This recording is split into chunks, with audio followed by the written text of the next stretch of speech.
जय हिंद साथियों। आज हम खान सर के बायोलॉजी क्लास का रिवीजन करने वाले हैं। जो हम खान सर से बायोलॉजी पढ़े थे फाउंडेशन बैच, उसी को हम रिवीजन करेंगे। तो चलिए दोस्तों शुरू करते। तो सबसे पहले जंतु विज्ञान को देख लेते, जूलॉजी, जो कि हम खान सर से पढ़े थे। हमने बैच खरीदा था 23 सितंबर 2022 में, जो कि अभी बैच समाप्त हो गया है। तो इसमें हम फाउंडेशन वाले बैच में बताएंगे क्या क्या खान सर बताए थे। तो चलिए दोस्तों शुरू करते। तो सबसे पहले कहते हैं खान सर की सजीव के अध्ययन जीव विज्ञान कहलाता है। जीव विज्ञान के जनक अरस्तु है। जीव विज्ञान के दो भागों में बांटते हैं, जूलॉजी और बॉटनी। जूलॉजी इसके अंतर्गत जंतुओं का अध्ययन करते हैं। जूलॉजी का जनक अरस्तु कहा जाता है। अगला पॉइंट में लिखा है बॉटनी, इसके अंतर्गत पेड़ पौधे का अध्ययन करते हैं। बॉटनी का जनक थियोफ्रेटस को कहा जाता है।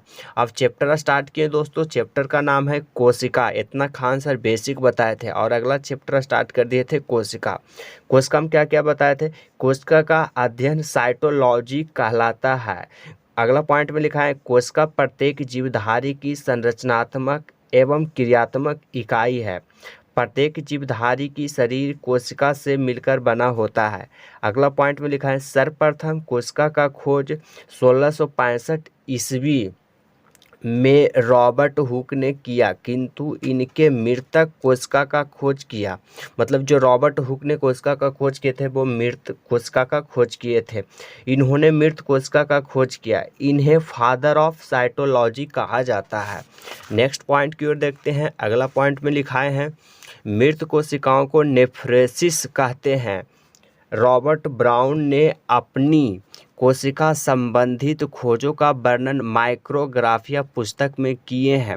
सर्वप्रथम जीवित कोशिका का खोज 1674 ईस्वी में एंटोनी वॉन ल्यूवेनहॉक ने किया। इन्हें फादर ऑफ बैक्टीरियो कहते हैं। स्लाइडेन एवं स्वाप्न ने कोशिका सिद्धांत दिया और कहा कि शरीर कोशिकाओं से बना है, अतः शरीर कोशिका शरीर से सबसे छोटी इकाई है, ऐसा खान सर ने लिखाए हैं। अगला पॉइंट में लिखा है सबसे छोटी कोशिका नेफ्रॉन प्लाज्मा की होती है। जो नेफ्रॉन होता है उसकी सबसे छोटी कोशिका होता है। सबसे बड़ी कोशिका शुतुरमुर्ग की अंडा होती है। सबसे लंबी कोशिका तंत्रिका तंत्र जो ब्रेन या स्नायु कोशिका की होती है। अगला पॉइंट में लिखा है मानव की सबसे बड़ी कोशिका ओवम अंडाणु और मानव की सबसे छोटी कोशिका स्पर्म, जो कि पाया जाता है पुरुष में, और अंडाणु पाया जाता है स्त्रियों में। नोट में लिखा है तंत्रिका कोशिका के किसी भी प्रकार की विभाजन नहीं होती है। मतलब यहाँ पे सेल डिवीजन नहीं होता, अतः यह क्षतिग्रस्त कोशिका को ठीक नहीं कर सकता है। इसी कारण सिर में चोट लगने पर शीघ्र ही मृत्यु हो जाती है। चलिए नेक्स्ट पॉइंट में लिखा है खान सर ने सबसे तेजी से कोशिका विभाजन लीवर जिगर यकृत में होता है। यह अपने क्षतिग्रस्त कोशिका से स्वतः ही ठीक कर लेता है। लिखा है कोशिका के अंग। कोशिका के अंग में देखते हैं दोस्तों, सबसे पहला है जीव द्रव। जीव द्रव में सबसे पहले देख लेते हैं इसकी खोज पुरकुंजे ने किया। यह एक तरल गाढ़ा पदार्थ है। हेक्सेले ने इसे जीवन का भौतिक आधार बताया है। सभी जैविक क्रियाएं इसी द्रव के अंदर होती है, जो खान से लिखा है। इसमें इसका 80% भाग जल का बना होता है। जीव द्रव दो प्रकार के होते हैं, सबसे पहले कोशिका द्रव, केंद्रिका द्रव। अब कोशिका द्रव को भी देखेंगे, केंद्रिका द्रव को भी देखेंगे। कोशिका द्रव कोशिका के सूखने से बचाता है। अगला पॉइंट में लिखा है कोशिका भित्ति। कोशिका भित्ति यह सेल्यूलोज का बना होता है, सेल्यूलोज का बना होता है। चलिए नेक्स्ट पॉइंट में देखते हैं केवल पदार्थों पेड़ पौधे में पाया जाता है। जो सेल्यूलोज पाया जाता है जिसकी कवर होती है वो पेड़ पौधे में पाया जाता है। यह पेड़ पौधों को सुरक्षा देता है। जीवाणु एक पादप होता है जिसकी कोशिका भित्ति पेप्टिडोग्लाइकोन की बनी होती है। कवक की कोशिका भित्ति काइटिन की बनी होती है। कोशिका झिल्ली यह जंतु तथा पादप दोनों में पाया जाता है। कोशिका के अंदर की सभी अवयव इसी झिल्ली के अंदर रहता है। यह कोशिका के अंदर पाए जाने वाले पदार्थों को नियंत्रण करता है। यह अर्धपरागम्य होती है। कुछ ही वस्तु के अंदर जाने जाते हैं। अगला पॉइंट में लिखा है माइटोकॉन्ड्रिया। माइटोकॉन्ड्रिया किसे कहते हैं? इसकी खोज अल्टमैन ने किया। यह ऑक्सीश्वसन होता है। यह क्रेब्स चक्र चलता है जिसके फलस्वरूप एटीपी तथा ग्लूकोज बनते हैं और यहाँ से लिखा है ऊर्जा मिलती है। इसकी कारण इसे कोशिका को पावर हाउस यानी ऊर्जा का घर कहते हैं। यह व्यक्ति ग्रस्त होता है। माइटोकॉन्ड्रिया के आंतरिक दीवार को क्रिप्टी कहते हैं। माइटोकॉन्ड्रिया का आंतरिक दीवार को क्रिप्टी कहते हैं। अगला पॉइंट में लिखा है अंतःपर्दापीय जालिका एंडोप्लाज्मिक रेटिकुलम ER। यह कोशिका के अंदर से आंतरिक सहायता देता है। अंत इसे कोशिका का आंतरिक कंकाल कहते हैं, मतलब अंतिम में जो होता है इसको कोशिका का कंकाल कहते हैं। यह दो प्रकार के होते हैं। अस्मॉथ ER मतलब एंडोप्लाज्मिक रेटिकुलम चिकनी होती है। यह कार्बोहाइड्रेट तथा वसा का निर्माण करता है। दूसरा में लिखा है रफ ER एंडोप्लाज्मिक रेटिकुलम जो कि खुरदरी होती है। ये इस प्रकार के राइबोसोम होते हैं। यह प्रोटीन का निर्माण करता है। 70S और 80S दो प्रकार के होते हैं। अगला में लिखा है राइबोसोम। राइबोसोम किसे कहते हैं? यह कोशिका के अंदर का सबसे छोटा अंग है। यह प्रोटीन का निर्माण करता है, अतः इसे प्रोटीन की फैक्ट्री कहते हैं। प्रोटीन की यह दो प्रकार के होते हैं, 70S और 80S। हमको पहले बता दिए थे 70S यह हल्का होता है तथा प्रोकैरियोटिक कोशिका में पाया जाता है। प्रोकैरियोटिक और यूकैरियोटिक, इंसान होता है यूकैरियोटिक और जो एक जीवी होते हैं जैसे बैक्टीरिया इसे हम प्रोकैरियोटिक होते हैं। अब 80S यह भारी होता है तथा यह यूकैरियोटिक कोशिका में पाया जाता है जैसे हम सब में पाया जाता है। अगला पॉइंट में लिखा है गोल्जी बॉडी। गोल्जी बॉडी किसे कहते हैं? इसकी खोज कैमिलो गोल्जी ने किया। यह पदार्थों का परिवहन करता है अर्थात यातायात में सहायक है। अगला पॉइंट में लिखा है सेंट्रोसोम। सेंट्रोसोम किसे कहते हैं? यह कोशिका का विभाजन करता है। जो हमारे शरीर में कोशिका रहता है उसका विभाजन करता है। यह मस्तिष्क में नहीं पाया जाता है जिस कारण तंत्रिका कोशिका में विभाजन नहीं होता है। यह केवल जंतु कोशिका में पाया जाता है। पादप कोशिका में कोशिका विभाजन सेल प्लेटलेट के द्वारा होती है। अगला में लिखा है सेंट्रोसोम की खोज बोबरी ने किया था। अगला पॉइंट में लिखा है लाइसोसोम किसे कहते हैं? यह कोशिका के अंदर पाचन का कार्य करता है। इसके अंदर जल अपघटन एंजाइम पाए जाते हैं। कोशिका के अंदर कई अंग यदि काम नहीं करता है तो यह उस अंग को नष्ट कर देता है। कौन? लाइसोसोम मारने का कार्य करता है। जब पूरी तरह से कोशिका कार्य नहीं करता है तो यह फट जाता है जिससे पूरी कोशिका नष्ट हो जाती है। इसे आत्महत्या की थैली कहा जाता है। लाइसोसोम को आत्महत्या की थैली कहा जाता है। अगला पॉइंट में लिखा है खान सर ने इसकी खोज डी डुबे ने किया था। लाइसोसोम की खोज जो हुआ था डी डुबे ने किया था। आरबीसी के अंदर लाइसोसोम नहीं पाया जाता है अतः आरबीसी मरने के बाद स्प्लीन में जाता है जिस कारण स्प्लीन में आरबीसी का कब्र कहा जाता है। मतलब आरबीसी का कब्र स्प्लीन को कहा जाता है। अगला पॉइंट में लिखा है केंद्रक न्यूक्लियस। इसकी खोज रॉबर्ट ब्राउन ने किया था। कोशिका के नियंत्रण करता है। यह कोशिका का नियंत्रण करता है। इसे कोशिका के दिमाग कहते हैं। कोशिका का जो दिमाग होता है वो न्यूक्लियस को कहता है। इसमें 80% प्रोटीन पाया जाता है। अगला पॉइंट में लिखा है रसधानी किसे कहते हैं? यह जल के संचित स्टोर करके रखता है। रसधानी यह जंतुओं में छोटा होता है किंतु पादप में बहुत बड़ा होता है। पादप मतलब पेड़ पौधा, इसमें बहुत बड़ा होता है। लवक किसे कहते हैं? यह पादपों के सबसे बड़ा कोशिका अंग है। यह 3 प्रकार के होते हैं। लवक 3 प्रकार के होते हैं, हरित लवक, वर्णित लवक, अवर्णित लवक। चलिए एक एक करके देखते हैं क्या क्या होता। हरित लवक तो यह भोजन का निर्माण करता है। यह पत्ती तथा तने में पाया जाता है। दूसरा है अवर्णित लवक, यह भोजन का संग्रह करता है। ये तो भोजन का निर्माण करेगा हरित लवक। अवर्णित लवक भोजन का संग्रह करता है। यह जड़ तथा फल में पाया जाता है। चलिए नेक्स्ट पॉइंट को देखते हैं। अगला लिखा है वर्णित लवक किसे कहते हैं। यह रंग प्रदान करता है, जैसे टमाटर, मिर्ची, लहसुन। गाजर में पाया जाता है कैरोटीन, चुकंदर में पाया जाता है बीटानोन, और फलों के पीला रंग करता है जेमफिश। चलिए जंतु और पादप में कुछ कॉमन होते हैं, जैसे कि स्मॉल होता है, और यह बड़ा होता है, यह गोल होता है, यह चौकोर होता है, और यह इसमें भी वाइकल्स पाया जाता है। इसमें वाइकल्स छोटा होता है, इसमें वाइकल्स बड़ा होता है। इसमें सिलिया फ्लैजिला पाया जाता है, लाइसोसोम। इसमें सेल वाल, पादप में सेल वाल पाया जाता है, और प्लास्टिड पाया जाता है, और क्रोमोप्लास्ट पाया जाता है। कुछ कॉमन भी है, जैसे झिल्ली कॉमन है, माइटोकॉन्ड्रियस कॉमन है, एंडोप्लाज्मिक रेटिकुलम में एटीएस पाया जाता है, और कुछ कॉमन है जैसे गोल्जी बॉडी, कुछ कॉमन है केंद्रक सेंट्रोसोम।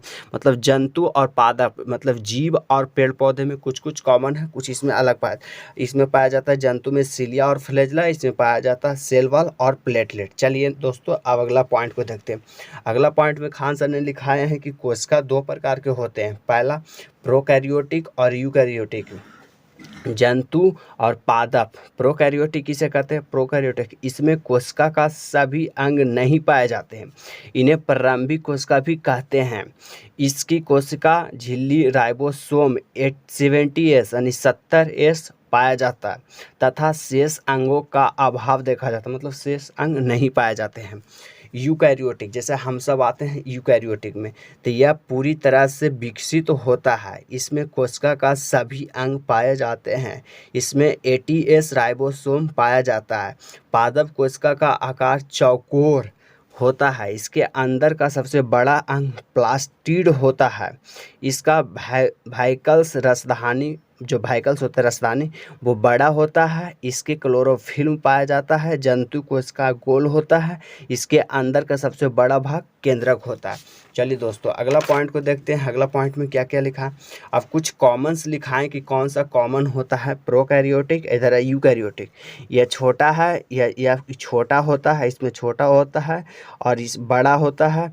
इसमें यह श्वसन की जीव द्रव से करता है, यह श्वसन जो है इस माइटोकॉन्ड्रिया के द्वारा करता है, और इसमें 70S पाया जाता है, इसमें 80S पाया जाता है। कुछ कॉमन है इसमें, दोनों में जो मिलता जुलता है, सिलिया फ्लैजिला दोनों मिलता है, DNA दोनों में, जीव द्रव दोनों में, प्रकाश संश्लेषण दोनों में होगा, और झिल्ली भित्ति दोनों में, राइबोसोम दोनों में। इतना है जो दोनों में पाया जाता है, और इधर इधर है जो अलग अलग होता है। चलिए दोस्तों अगला पॉइंट में लिखा है खान सर ने गुणसूत्र किसे कहते हैं। तो मानव की यह 23 जोड़ी यानी 46 पाए जाते हैं।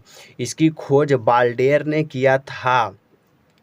इसकी ऊपरी भाग को सेटेलाइट कहते हैं। इसकी मध्य भाग को सेंट्रोसोम कहते हैं। इसके निचले भाग को टेलोमेरो कहते हैं। इसकी बीच के भाग को समान संरचना पाई जाती है, जिसे आर्म कहते हैं। क्रोमोसोम केंद्रक के अंदर पाया जाता है। क्रोमोसोम अंदर DNA होता है, DNA के अंदर जीन पाया जाता है, जीन के माता पिता का गुण पाया जाता है। मतलब किस तरह से व्यक्ति के अंदर DNA होता है, इसमें कम्प्लीटली खान सर ने बताया। अब कुछ और पॉइंट लिखा है। अनुवांशिक के आधार पर जीन न्यूक्लियोटाइड का बना होता है। जो जीन होता है वो न्यूक्लियोटाइड का बना होता है। जीन का खोज जोहानसन ने किए थे। अब कुछ इस तरह से फिगर भी दिखा है कि मेल है, फीमेल है। मेल में पाया जाता है 46 क्रोमोसोम, फीमेल में भी पाया जाता है। तो जो 44 होता है, और 2 गो जो होता है XY मेल में, और फीमेल्स में 44 तो होबे करेगा, और 2 गो होता है XX। अब यहाँ से 44 को नहीं बल्कि 22 गो आएगा ई वाला क्रोमोसोम, और एगो आएगा X या फिर Y, और इधर से भी 22 गो आएगा ई वाला क्रोमोसोम, और एगो इधर से आएगा X या तो Y। तो बाई दूनी 44 हो जाएगा, और इधर से एगो आएगा तो 44 एक 45, इधर से एगो आएगा तो 46।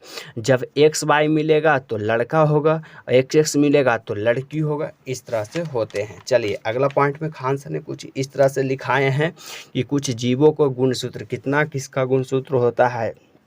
मच्छर का 6, घरेलू मक्खी का 12, मटर का 14, प्याज का 16, नींबू का 18 और 36 छोटा बड़ा है, मक्का का 20, टमाटर का 24, मेढक का 26 और बिल्ली का 38, चूहा का 40, खरगोश का 44, मानव का 46 जो आदमी होता है, आलू का 48 और पिंचली कुछ ऐसे है, तंबाकू का 48, घोड़ा का 64, कुत्ता का 78, कबूतर का 80 और कुछ भी लिखा है। अगला पॉइंट में लिखा है केंद्रक अम्ल न्यूक्लिक एसिड, यह 2 प्रकार के होते हैं, डीएनए और आरएनए। अब एक एक करके देखते हैं। DNA diauxie ribosome nucleic acid, यह कोशिका के अंदर केंद्रक, माइटोकॉन्ड्रिया तथा क्लोरोप्लास्ट में पाया जाता है। इसके श्रृंखला के पॉलीन्यूक्लियोटाइड कहते हैं। जो इसका श्रृंखला होता है डीएनए का। डीएनए न्यूक्लियोटाइड का बहुलक होता है। डीएनए के फास्फोरस तत्व पाए जाते हैं डीएनए में। डीएनए के कुछ इस तरह से स्ट्रक्चर भी बताए हैं, जो कि इस तरह से बताए हैं, न्यूक्लियोटाइड और फॉस्फेट। चलिए कुछ इस तरह से डीएनए का फिगर भी बताए हैं खान सर ने। डीएनए का पहला अवलोकन कार्लसबर्ग ने किया था।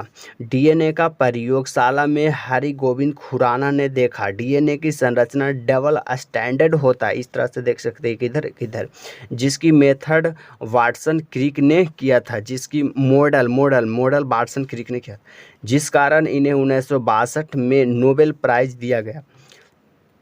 एडेनिन प्लस थायमिन में डबल हाइड्रोजन बॉन्ड होता है।